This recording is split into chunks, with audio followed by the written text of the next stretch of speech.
Quisiera saludar a todos los que se han acercado a este espacio para que compartamos unos momentos hablando sobre uno de los dos principales textos de la antigüedad china, que es el I Ching, siendo el otro el Tao Te Ching, y también agradecer a la organización Nueva Acrópolis por haber organizado este ciclo. El I Ching es tan antiguo como la China misma. Y en general nos remontamos incluso alrededor del 3000 antes de Cristo, pero quién sabe cuánto más en cuanto a un tiempo mitológico, pues aparece relacionado con uno de los más misteriosos personajes de la antigüedad, uno de estos reyes míticos, que es Fuxi, y al cual se le atribuye en realidad el regalo de la civilización. Por ello se considera el inventor de la escritura, la pesca, la caza e incluso una tradición como el Feng Shui. Se le representa mitológicamente como mitad hombre y mitad serpiente, y a veces en otras representaciones más bien como un ser humano, como vemos aquí, y a sus pies tenemos una tortuga, y esto ya lo pone en relación con nuestro texto, pues se dice que Fuxi descubre inscritos los 8 trigramas, de los cuales ya hablaremos, en el caparazón de una tortuga. Y el tema de adivinación por la utilización de la caparazón de una tortuga que se lanza al fuego es muy, pero muy antiguo. Y en relación a, digamos, la historia mítica de China, van a aparecer emperadores divinos, emperadores semidivinos, y ya vamos a ir aterrizando, digamos, en nuestro mundo con la figura de Fuxi. Fuxi aparece representado muchas veces entrelazado con una especie de contraparte, con lo cual Fuxi mismo aúna la idea de una unificación de elementos contrarios y complementarios. Es decir, lo que también conocemos como el yin-yang. Y es muy interesante entonces ver estas dos serpientes entrelazadas, y aquí las vemos rodeadas de símbolos estelares, es decir, de constelaciones. A la derecha vemos otra representación frecuente en China para referirnos a estas dualidades complementarias: el dragón del cielo y el tigre de la tierra, la fuerza celeste, la fuerza terrestre. Y todos recordaremos la magnífica película Tigre y Dragón, que nos habla del misterioso mundo de las artes marciales mezclados con la tradición mágica de China. El I Ching, entonces, pasa a ser una serie de textos oraculares y sapienciales que se habrían estabilizado más o menos en la época de Confucio. Y Confucio y la escuela confuciana misma aparecen como coautores de parte de estos textos, especialmente los llamados comentarios a las líneas. Ya hablaremos de las líneas de los hexagramas. Entonces, en cuanto a autores, los principales que se mencionan, pero está claro que tenemos un lineaje de toda la sabiduría china, empezando con Fuxi, alrededor del 2500 al 3000 a.C. Después aparecen dos sucesores, dos grandes personajes, el rey Wen y su sucesor inmediato, el duque de Chu, y tenemos a Confucio mismo, que ya recibe todo este legado y que nos dice que en realidad él le dedicaría el resto de su vida a estudiar el I Ching si tuviese tiempo, y que nadie debiera empezar a estudiarlo seriamente antes de los 70 años de edad. Es decir, antes de haber vivido toda la experiencia humana y poder reflexionar profundamente sobre ella y cómo se conecta con las grandes fuerzas naturales. En el I Ching está implícita la dualidad del yin y del yang. El yang, el polo positivo, representado por una línea continua, y el yin, el polo negativo, o más bien receptivo, representado por una línea quebrada, por una línea discontinua. Y esta es una primera danza que se da desde los orígenes, y en realidad es el Tao mismo, la unidad primordial, la que se expresa como dos, y como estas dos fuerzas que no son opuestos absolutos, puesto que como vemos, y en esto es muy importante la sabiduría china, cuando llegamos a un extremo, nace lo otro. Cuando llegamos a la cima de una montaña, ya no podemos subir más, por lo cual cualquier movimiento que hagamos en cualquier dirección será como comenzar a bajar de esta montaña. Y que cuando estamos en lo profundo del valle, cualquier movimiento que hagamos será ascendente. Esto se representa también en relación al ciclo solar, por lo cual el solsticio de verano, el hexagrama 55 dentro del I Ching, es la cúspide. Y habrá una contraparte, el solsticio de invierno, en el que el sol comienza a renacer, comienza a subir. Cuando llegamos a lo máximo empezamos a bajar. Cuando llegamos a lo mínimo empezamos a subir. Y todo el sistema está constantemente en movimiento. Y las fuerzas se empiezan a diferenciar a partir de una serie de valores que nos recuerdan las dualidades de los presocráticos en Grecia. Tenemos así el yang asociado a colores cálidos y en relación con el calor y la luz, y el yin asociado a colores fríos en relación con el frío y la oscuridad. Esta primera dualidad. Y que a partir de aquí, a partir de esta primera dualidad, el mundo se va a ir organizando. Y aparecen aquí una serie, vamos a ver, de trigramas, y vemos aquí los trigramas que corresponden con las dos grandes dualidades, el cielo y la tierra, padre y madre, las tres líneas continuas y las tres líneas discontinuas, y el hijo del medio, el agua, y la hija del medio, el fuego.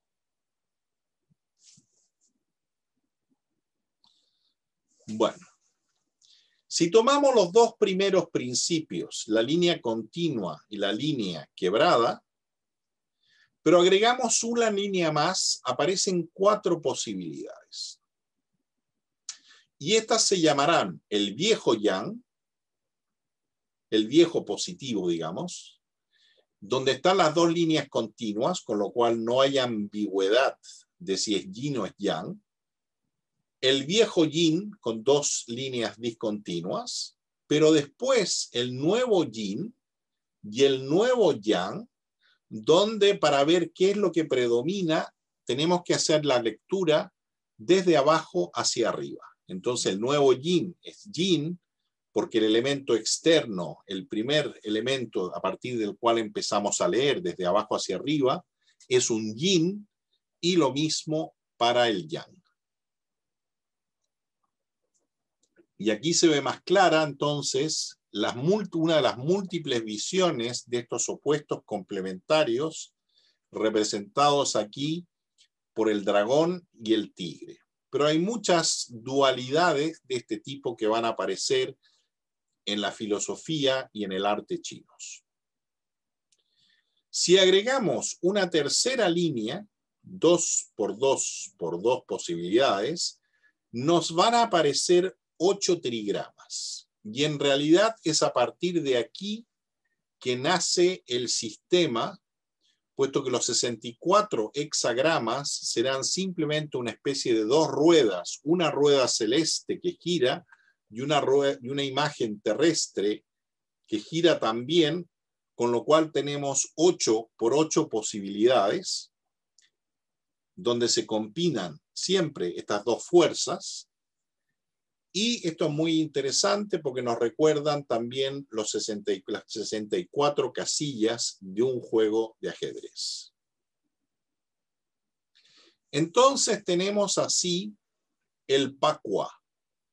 los 8 trigramas, de los cuales cogerán inspiración tanto los taoístas como los confucionistas.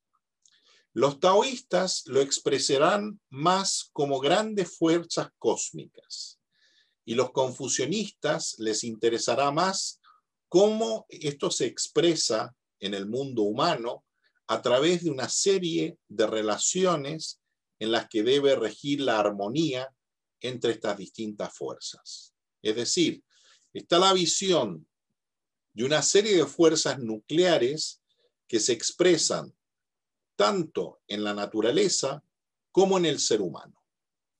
Entonces, cielo arriba, tierra abajo. Con lo cual, en uno de los arreglos de estos primeros 8 trigramas, porque habrá varios, en el cielo anterior tenemos el cielo padre, la tierra madre, y como vamos a ver, habrá 3 hijos y 3 hijas. La hija del medio, Li, lo adherente. El hijo del medio, el agua, lo abismal. Entonces tenemos un sistema de dualidades que parten de la primera danza cósmica armoniosa, el Tai Chi, esta danza celeste, que evidentemente estilos de artes marciales como el Tai Chi van a tratar de reflejar. Y esto es muy interesante porque lo que veremos en China es que a partir de estos principios nucleares nacen todas las artes y ciencias chinas. Entonces, la unidad primordial que se polariza, el yang y el yin diferenciados, estas primeras 4 formas que vimos, el yang antiguo, el yang nuevo, el yin antiguo y el yin nuevo, y los 8 elementos del Pakua que se representan como una familia con padre, madre, 3 hijos y 3 hijas. Los 8 trigramas se van a organizar de distintas maneras. Existiría un primer orden primordial, el cielo anterior, y que se atribuye a Fuxi. Tenemos entonces el cielo, la tierra, padre y madre. La hija más joven, relacionada con un lago, con una marisma, con la alegría. La hija del medio, relacionada con el fuego, lo adherente. El trueno, que es el hijo mayor. El viento, el aire, la madera, todos estos elementos están relacionados con el viento. Lo suave, lo penetrante, que es la hija mayor. El agua, que es el hijo del medio. La montaña, que es el hijo menor, donde cesa el movimiento. Es importante ir comprendiendo estas relaciones, puesto que los hijos van a representar algo más activo, las hijas van a representar algo más receptivo. Son formas de movimiento. Y en realidad tenemos al Padre, el cielo, pero que en realidad existe en otro mundo, puesto que en nuestro mundo el despertar, que se da en primavera, en el este, va a estar reflejado por el trueno. Hay algo que se manifiesta.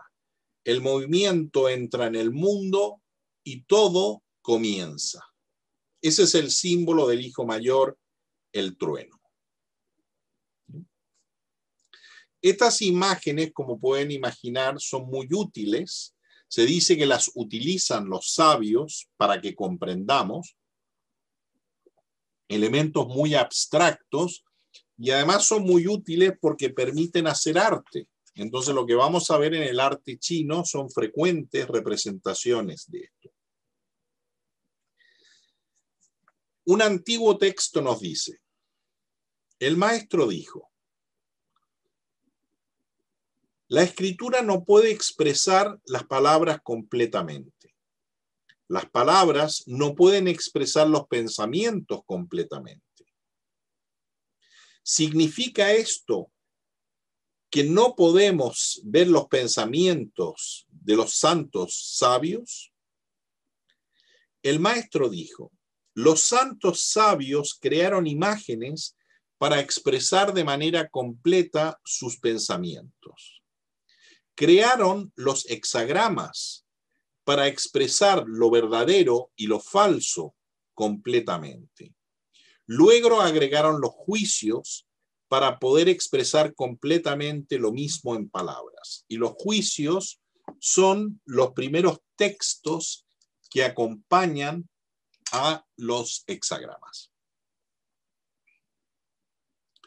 Bueno, como ven, tenemos los mismos hexagramas, pero uno representando un mundo más abstracto de ideas primeras, y otra es cuando ya esto entra, es un sistema que entra en un movimiento cíclico.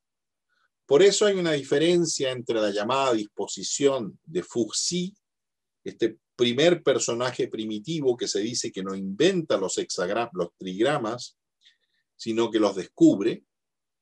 Perdón, tenemos los 8 trigramas primeros, esta familia. Y la disposición del rey Wen, que es uno de los personajes a los cuales se le atribuye la autoría de algunos de los textos. Los textos pasan a ser muchos y en realidad tenemos un desarrollo, quién sabe, de 1000, 2000 años, de una tradición a la cual se van agregando elementos y especialmente a partir de Confucio se agregan una serie de elementos partiendo por los comentarios a cada una de las líneas y que se llaman las 10 alas. Bueno, resumiendo, la familia divina. En los hijos tenemos el elemento motor, el movimiento en sus diferentes estadios. El trueno comienza el movimiento, el agua representa un estadio intermedio peligroso y la montaña representa el fin y terminación y tranquilización del movimiento. En las hijas tenemos la idea del don de sí mismas, que es algo heredado de su madre. El viento, la suave penetración, el fuego, claridad y adaptación, y el lago, finalmente, la hija menor, tranquilidad serena. Los 3 trigramas superiores se van a reflejar en, los 8 trigramas superiores se van a reflejar en 8 trigramas inferiores, que en realidad corresponden a nuestro mundo, porque nosotros vamos a ver las cosas desde afuera hacia adentro. Por lo cual, nosotros lo primero que vemos es la primera línea. Y vamos a ver de que cada una de estas líneas puede tomar 4 posibles valores: 6, 7, 8 o 9. Bueno, aquí tenemos una representación antigua, donde por una parte vemos las 64 casillas, el espacio de las posibilidades de la vida manifestada, y el arreglo circular de los 64 hexagramas en ciclos, de los cuales también hay versiones. Es decir, hay distintas interpretaciones de secuenciamiento de estos 64 símbolos que representan en una de sus versiones momentos de un ciclo.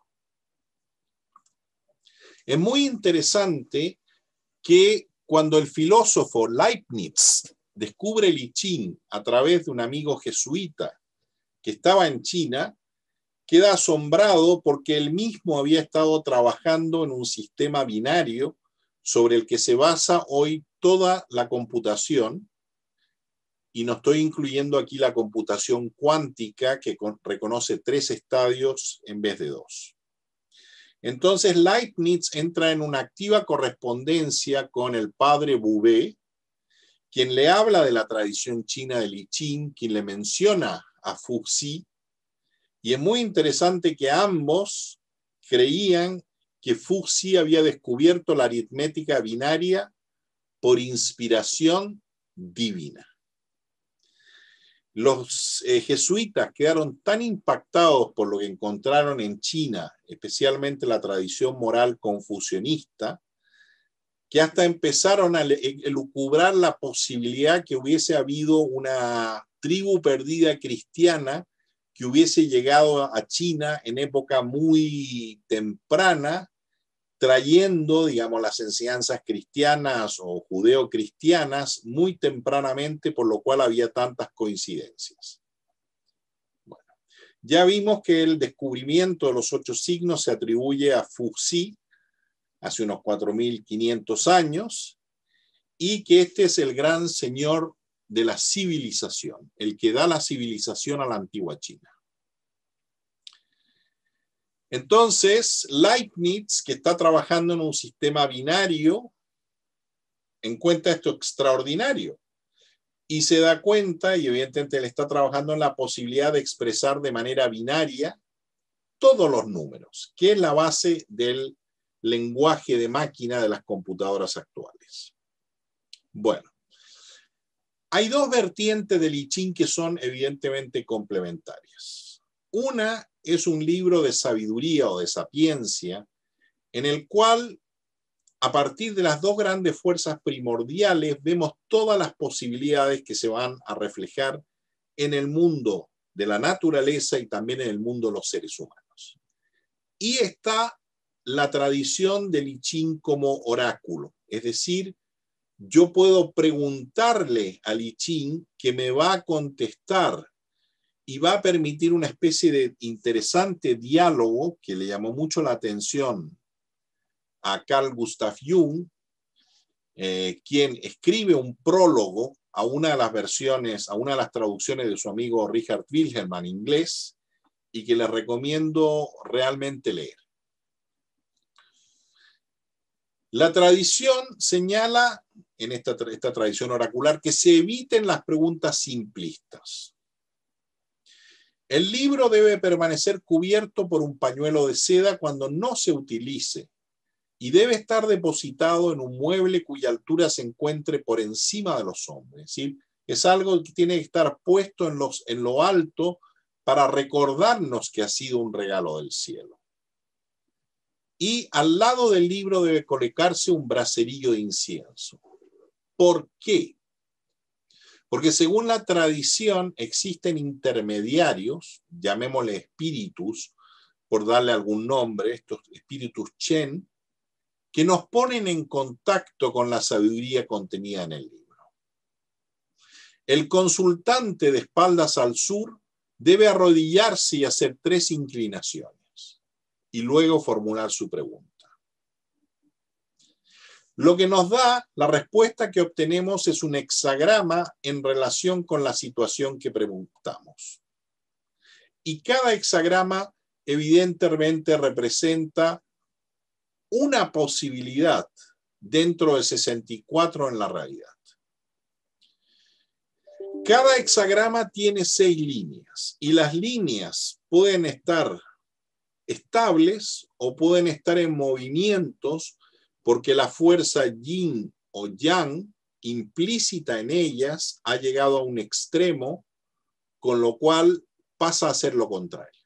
Si llegamos a lo más alto de una montaña, cualquier paso que demos, puesto que todo esto está en continuo movimiento, será de bajada. Es decir, llegaríamos a un yang extremo y el siguiente paso sería un yin.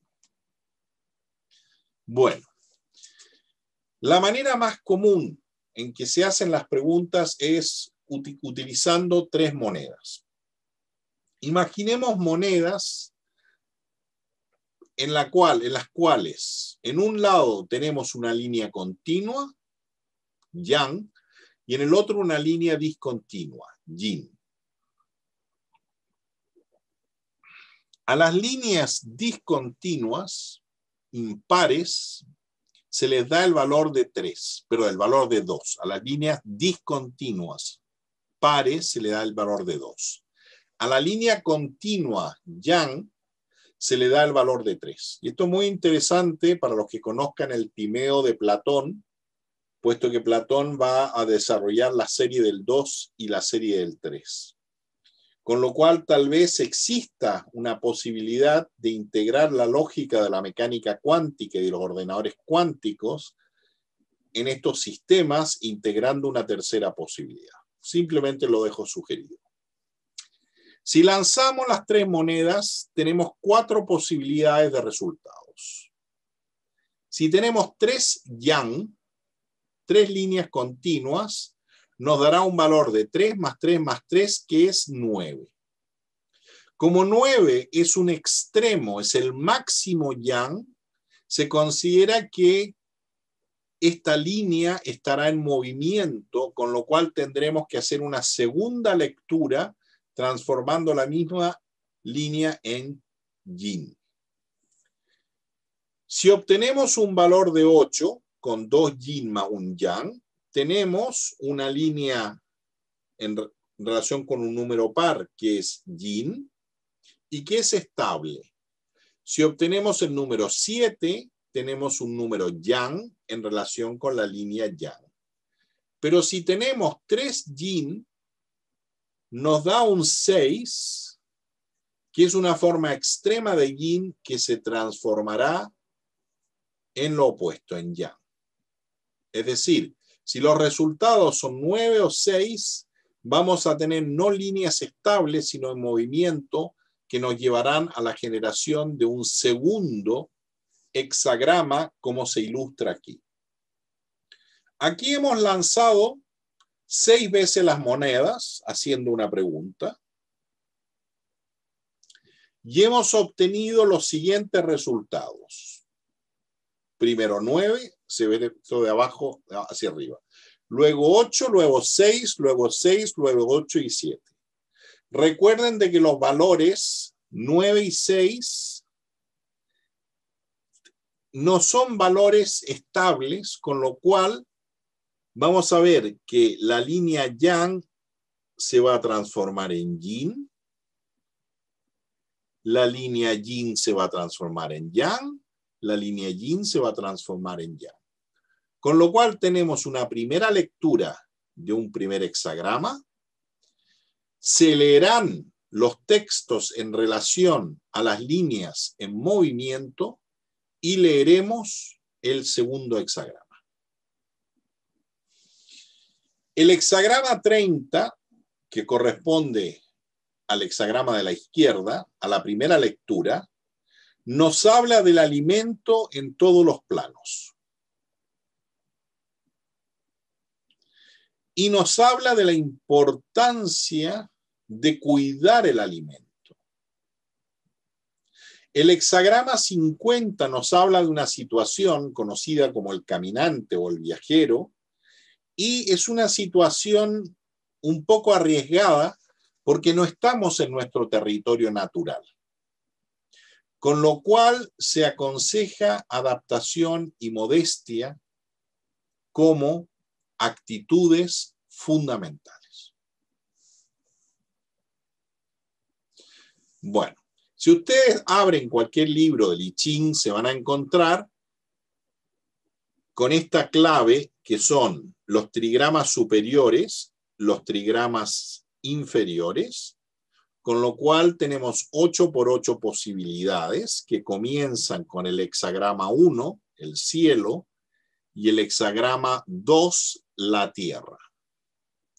Déjenme leerles un poco el espíritu, incluyendo algunos de los comentarios del probablemente el traductor más célebre del I Ching, que fue Richard Wilhelm, que trabaja con un maestro chino por ahí por la década de los 1920. Él es un misionero protestante, pero muy respetuoso de las tradiciones chinas, y es muy interesante que su hijo Helmut Wilhelm seguirá su trabajo. Y les recomiendo que busquen, por lo menos existen en inglés, una serie de conferencias que el hijo de Richard Wilhelm da sobre el I Ching a un grupo de alemanes durante la Segunda Guerra Mundial. Están en China, buscan un poco el aislarse del mundo siguiendo las recomendaciones del I Ching y el sumergirse en la sabiduría de este libro. Helmut Wilhelm después se irá a Estados Unidos, donde será profesor universitario, pero tenemos una magnífica tradición de padre e hijo que nos han ayudado mucho a comprender esta tradición. Y Richard Wilhelm también va a ser un muy buen amigo de Carl Gustav Jung, tanto así que cuando aparece la traducción al inglés del I Ching, publicada por la serie Bollingen, creo que es de la Universidad de Princeton, y donde aparecen también las conferencias de su hijo, Carl Gustav Jung escribe un prólogo muy interesante. Y lo que es interesante es que Jung nos describe de que antes de escribir esta introducción, le pregunta a I Ching si es una buena idea que lo haga. Y lo maravilloso de esta introducción es que Jung mismo nos escribe y describe este proceso.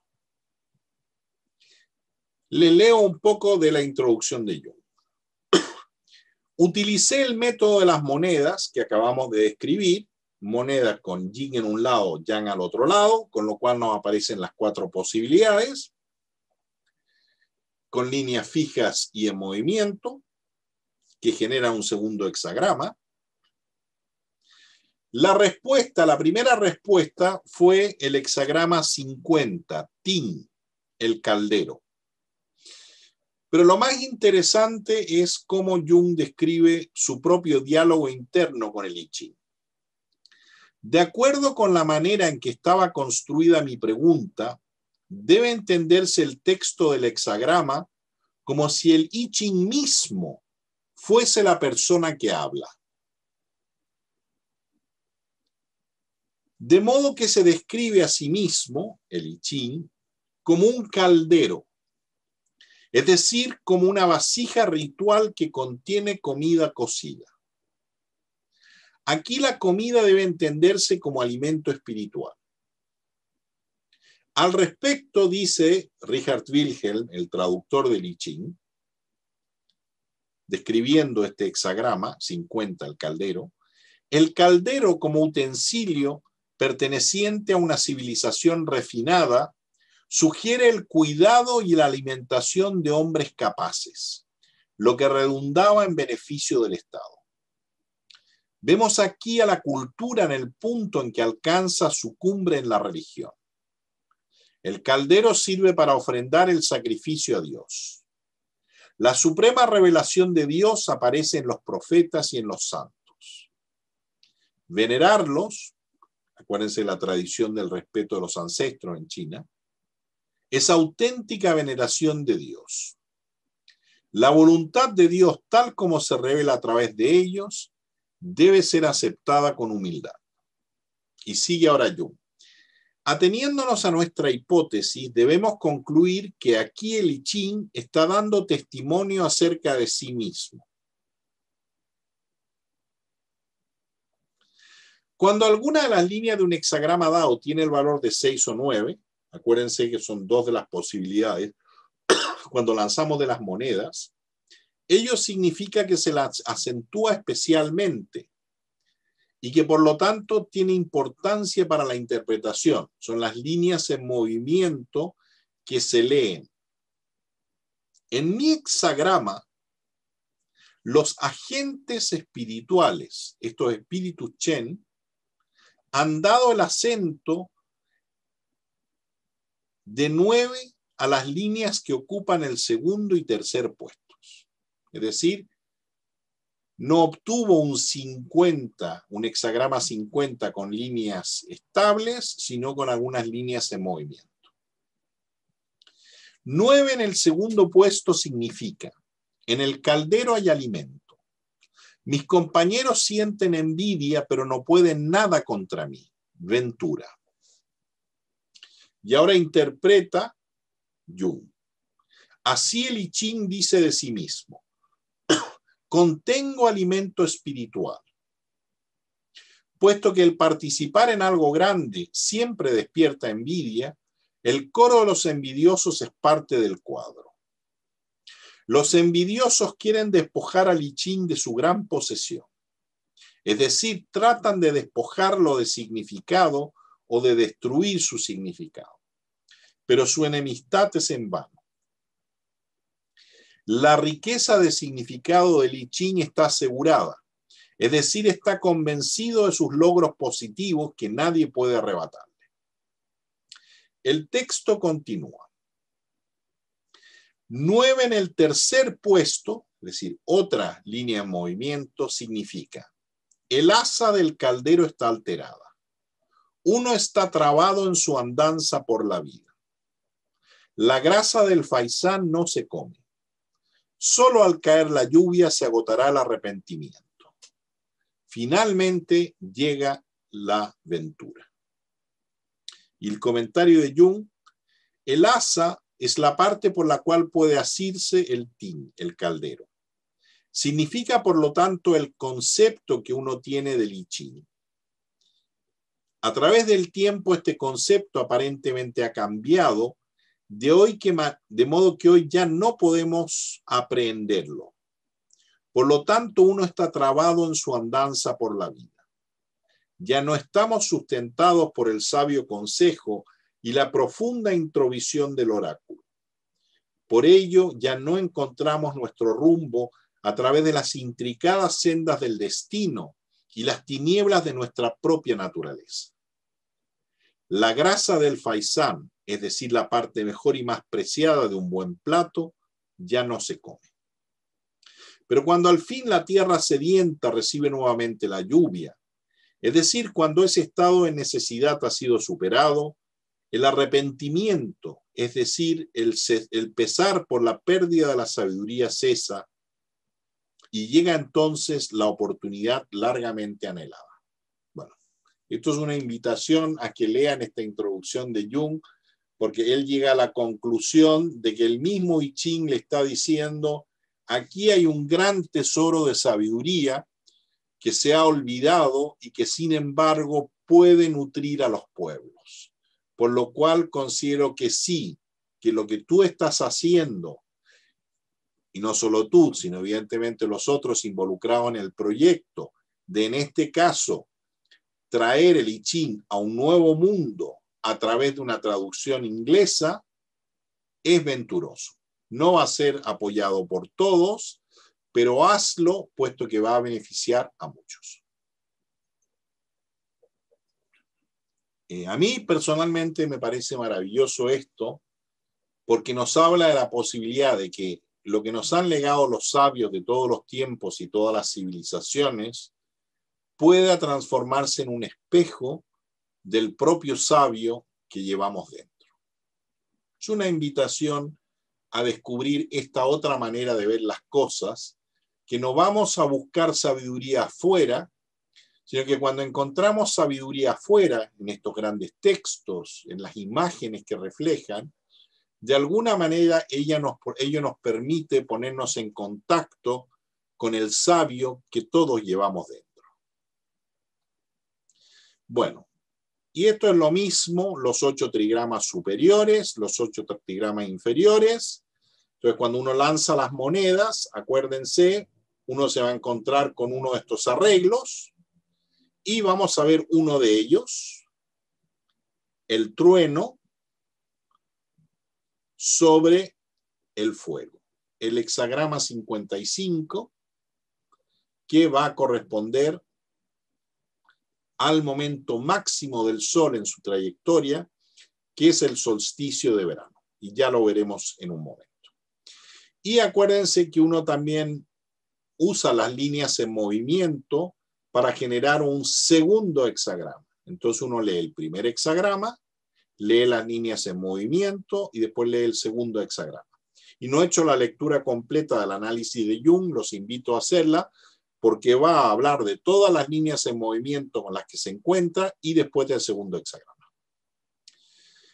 Bueno, esta tradición maravillosa también la vamos a encontrar en el taoísmo, donde una de las figuras que aparece frecuentemente de los llamados 8 inmortales, que lo vemos aquí en una de sus múltiples representaciones, pero que es muy interesante que van a aparecer distintas tradiciones relacionando los 8 inmortales con los 8 trigramas del Pacuá. Y hay distintas interpretaciones, no es que exista una canónica, sino que hay varias. Y aquí tenemos una de ellos, porque cada uno de los 8 inmortales tiene su propia mitología e historia, refleja ciertas fuerzas y valores. Como ven, dentro de los 8 inmortales hay mujeres y hay hombres. Y otra versión de esto, y como ven, la idea de que todo esto refleja un orden cósmico también en relación con las direcciones del espacio. Esto también ha afectado la tradición astrológica. Y hay algunos momentos muy claros del año, como por ejemplo el solsticio de verano, pero está el solsticio de invierno, están los distintos momentos del año, y va a haber textos ya más tardíos que hacen una interpretación astrológica y una serie de relaciones con distintos hexagramas. Entonces, evidentemente, una manera de hacerlo es en relación a alguno de los ordenamientos circulares de los hexagramas. Bueno, les había prometido hablar brevemente del hexagrama 55, trueno arriba, sobre fuego. Y esto es del comentario de Richard Wheeler. Los periodos de la vida de prosperidad y decadencia pueden durar mucho tiempo, pero cuando los extremos son alcanzados, el tiempo es breve. El sol brilla más intensamente cuando está en su cenit y no en cualquier otro lugar en el cielo. Y el cenit es el solsticio de verano con el cual comienza el verano. Así también en la vida hay periodos cortos durante los cuales el hombre puede alcanzar la prosperidad y la abundancia, tener una visión profunda y la experiencia de la iluminación. Se trata de un periodo. El trueno, recordemos que el trueno es el hijo mayor, que representa el este, el comienzo de la primavera. El trueno significa movimiento brusco, el prestigio, el coraje y ser el centro de atención. Mientras que el fuego, que es la hija del medio, simboliza el esplendor, la luz, ideas claras y el entendimiento, la sabiduría y la iluminación. Juntos significan un magnífico periodo de éxito final, la comprensión, la abundancia y la afirmación.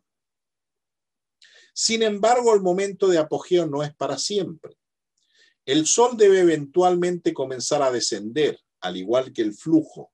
La corriente sigue después de que se haya alcanzado el punto más alto de la marea. No intente mantener este periodo de abundancia, prosperidad y éxito emocional suave por la fuerza. Tenga en cuenta que no será para siempre, pero no deje que este descubrimiento le haga infeliz. La sabiduría del I Ching nos enseña a usarlo lo mejor que podamos, lo que significa establecer una base sólida para el desarrollo futuro. Y esta es parte de la sabiduría que nos entrega el hexagrama 55 acerca de estos momentos cúlmines de la vida.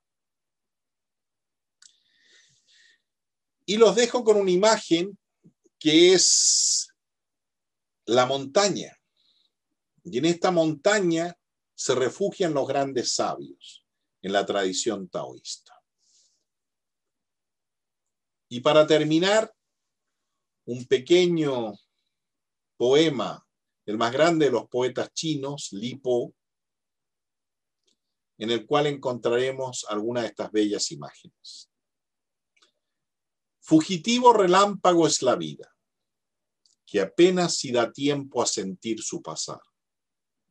Inmutable es la faz de la tierra y del cielo, mas cuán súbito el cambio de nuestro propio rostro. Y con esto abandonamos nuestra exploración del I Ching. Gracias.